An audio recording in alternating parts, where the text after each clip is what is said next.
So, it's been a few days since I've um, talked. My last video didn't do much for anybody, which is fine.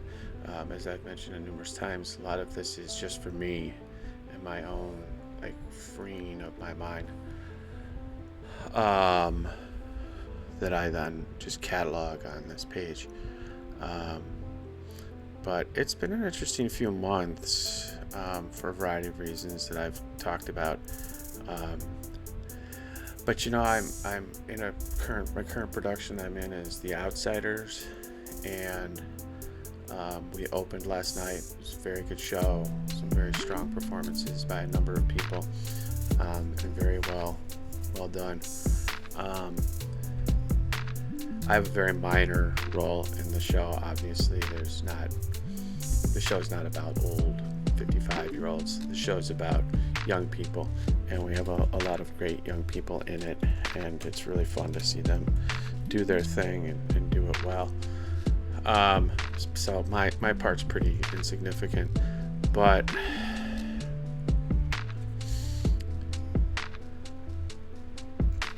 it's been extremely eye-opening to me.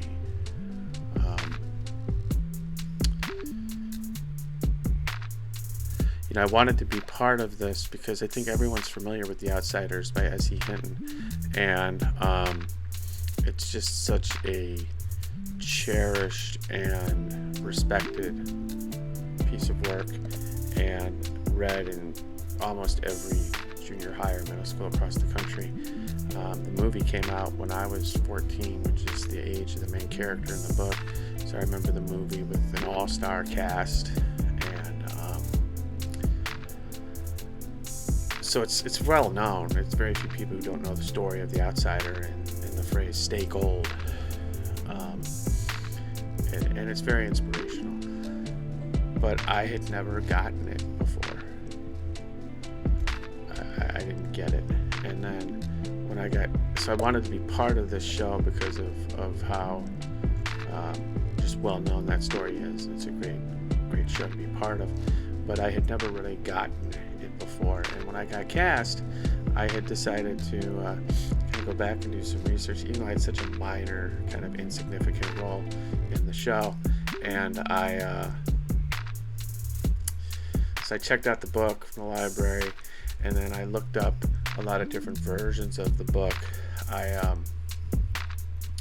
There was re-releases of the book, which has some different forewords, and there was an anniversary edition of it, which had interviews from the cast of the movie, and statements from them, and I read all those, and in doing that additional research and rereading the story and rereading some of the different releases of the book, I found out a lot about myself, and that is that at 55 years old, I have finally realized that all of my life I've been an outsider. I've always been an outsider. I have never been part of or fit in anywhere. And it was like, wow, I finally figured that out. Like, that's what you are. You're an outsider. You've never been really part of anything. You've never fit in anywhere in anything you've done. And it was kind of very freeing to realize that, like, yeah, it's because you're an outsider. You always have been, you always will be. I mean, and I thought back to, like, when I was in high school, and I was part of a lot of different social groups in high school.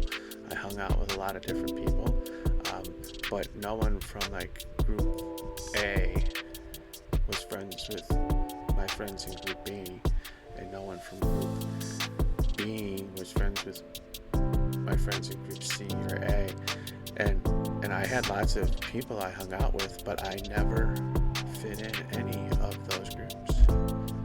I was just an outsider, like hanging around all those groups of very well-intentioned people. None of them were bad, but I was always kind of an outsider to every group I've ever been part of. And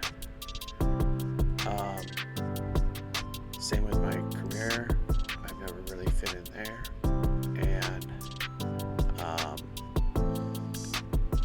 I mean, I go to work, there's nice people at work, there's,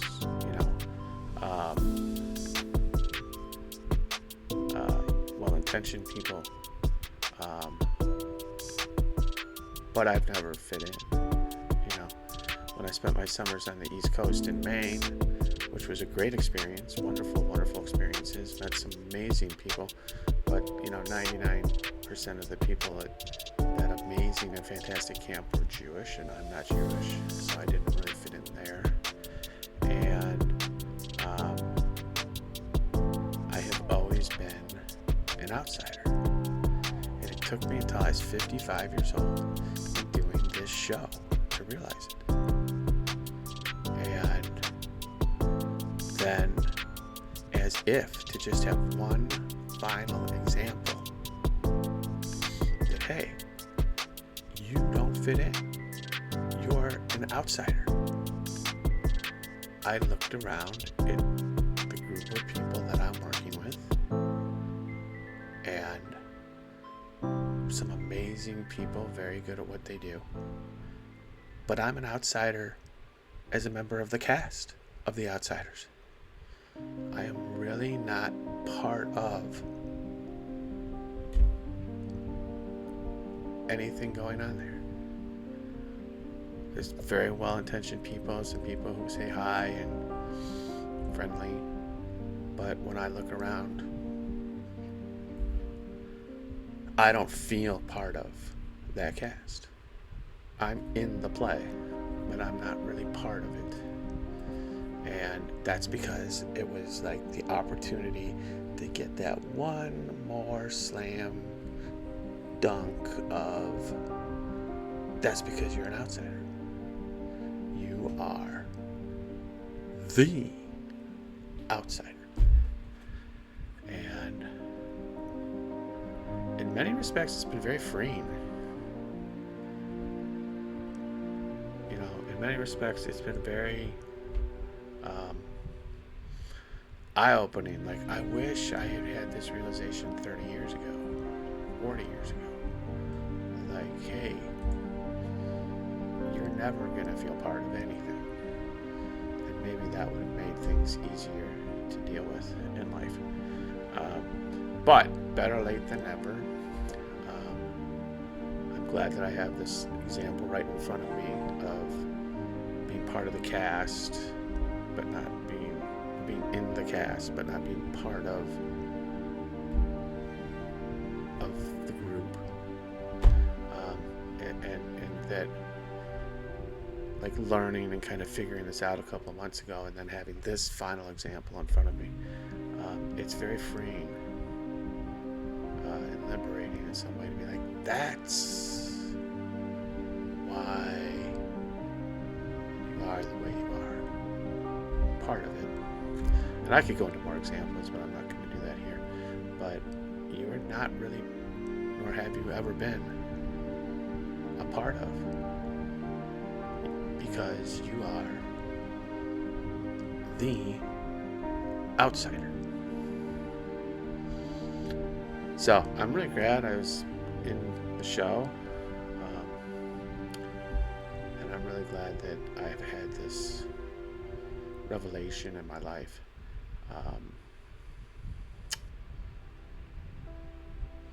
Because I think I can be more at peace now with who I am, and just know that, like, it's fine. That's just who you are. You're an outsider, and always have been. And there's no reason to think that that's ever going to change today or in the future. So it's been a very eye-opening experience, and it's like a lightning bolt just hit me. Like, holy crap! This is you. This is who you are. And this is who you've always been. So, Anyway, um, yeah. What a revelation. I bet no one's going to be interested in this video. But it's going to be good for me to go back and watch.